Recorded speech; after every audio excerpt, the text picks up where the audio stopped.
I discovered my MOM, told my secrets to the whole family, presenting it as concern. I found out when my aunt called to advise me about something I had only told my MOM the week before. What happened when I confronted her changed everything. There are people who keep your secrets out loud, who, when you confide something in them, receive it with the warmth of someone who is truly listening, and who then distribute it with the efficiency of someone who has found in your private life the fuel for their family conversations. Not out of calculated malice, out of something harder to name, the conviction that what you live through belongs to them too, that worrying about you implies the right to talk about you, that love justifies the circulation of what should stay in silence. My mom had that conviction. For how long, I did not know, until an aunt who lives 400 kilometers away called me on a Tuesday morning to give me advice about a decision I had made privately and that I had told my mom 5 days before. 5 days. From my kitchen to the whole family in 5 days. My name is Mariana. I am 28 years old. I am a nurse specializing in intensive care. I work the night shift at a public hospital, and until 6 months ago, I had with my mom the kind of relationship I would have described as the closest of my life. My mom's name is Graciela. She is 55 years old. She is a retired elementary school teacher. She is a warm, present person who calls frequently, and who, when you talk to her, makes you feel that what you are saying genuinely matters to her. That feeling of matching, I learned, was not false. What was false was that conversation ended with me. What I had told my mom 5 days before my aunt's call was something that carried real weight for me. I had decided not to renew my contract at the hospital where I worked and to look for a position in another city. It was a decision I had made after months of thinking about it, and that I had not yet shared with anyone else, because I wanted to have complete clarity before talking to other family members who I knew were going to have strong opinions. My mom had listened, had asked questions, had said she understood. 5 days later, my Aunt Rosario called from Guadalajara to tell me she had talked to my mom and was worried about my decision to leave my job, and wanted to share her perspective because she had also had to make difficult professional decisions in her life. Rosario is a good person. What she did was not malicious. She called with the genuine intention of supporting me, in a certain sense that made it harder, because it meant that in my mom's world what she had done was also not malicious.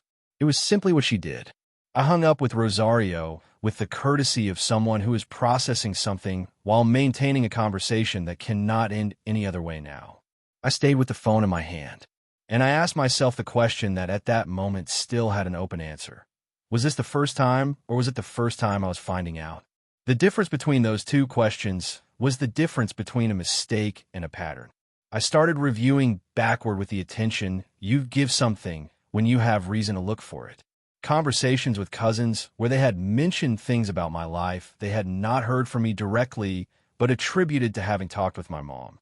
Moments where my grandmother had asked about something specific in my life I would not have expected her to know. A conversation with my sister 2 years ago where she had known something about a relationship I had had that ended badly and that I had not told her, but had told my mom. Individually, each of those moments had an explanation. Together, they formed something different. What I did next was, in retrospect, what gave me the clarity I needed to have the conversation in the right way. I told my mom something that was not true, not an elaborate lie, a small specific thing. I told her in call that week that I had met someone at work and that we were in a very early stage of something I did not yet know what it was. It was not true, but it was the kind of thing that if my mom shared it would come back to me in a verifiable way. I waited 10 days. On the 10th day, my cousin sent me a message saying her mom had told her I was seeing someone from work and she wanted to know the details. 10 days. I had what I needed. Not to use it as an attack. To use it as the starting point of a conversation I could no longer keep putting off. I called my mom and asked her to meet in person. She asked if I was okay. I told her I wanted to talk about something and prefer to do in person. I arrived at her house on a Saturday morning. She offered me coffee as always.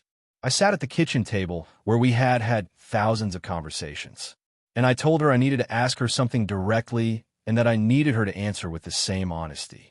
I asked her whether she had told Rosario about my decision to change jobs. There was a brief pause. She told me yes, that she had mentioned I was in a moment of professional transition because Rosario, had also gone through something similar, and she thought she could be a support for me. I told her I had not asked for that support. She told me she knew but had done it with good intentions. I told her I understood the intention was good, and then I told her about the test. I did not call it a test when I told her. I called it what it was. I told her I had told her something that was not true to verify whether it would reach other family members, and that it had reached them in 10 days. The silence that followed was different from any other silence there had ever been between us. It was not the silence of someone processing an unjust accusation. It was the silence of someone who has been seen doing something they knew they should not do and who is deciding how to respond to that. What my mom said when she spoke was honest in a way I did not expect. She did not defend herself. She did not say I was exaggerating or misinterpreting her intentions. She told me I was right, that she had shared things of mine with the family that I had told her in confidence, that she had done it for years, that in her mind it had always been from a place of love and wanting the family to be close to what I was living, that she had never thought of it as a betrayal. I asked her whether she had thought about how it made me feel. She took a while. She told me she had not thought about it from that angle.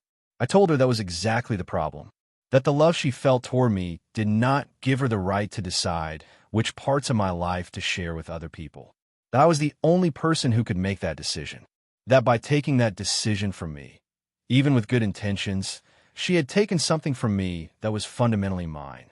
My mom cried, not performatively, in the way someone cries who is hearing something that is hard to hear and who somewhere knows it is true. She told me she did not know I experienced it that way. I told her in part that was because I had never told her, that was also something I had to own, that there had been signs I had ignored because I did not want to have that conversation.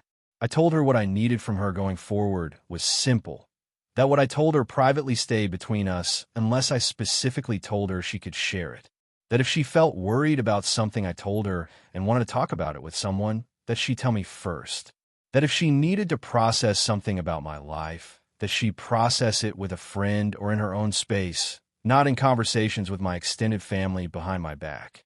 She said yes. What followed was not an instantaneous transformation.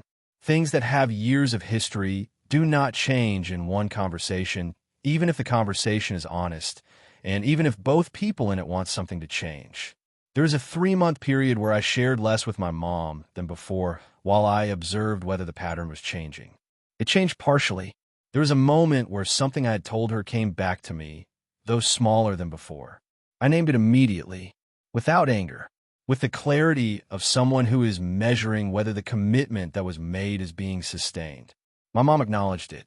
She apologized. It was different from the defensive silence of previous conversations. The process was gradual. 6 months have passed. The relationship with my mom exists and is different from what it was. Not less close in the sense that we see or talk to each other less. Different in the structure of what I share with her. I share the things I can share, knowing they may circulate.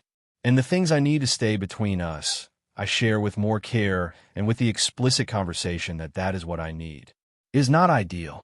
Ideal would be not having to make that conscious distinction with my mom. But it is honest.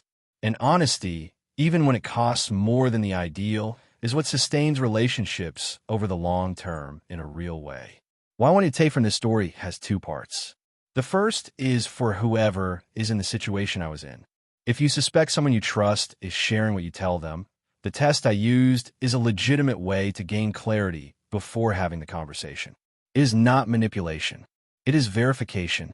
And having verification before the conversation means the conversation cannot become a debate about whether your perception is correct. The facts speak for themselves.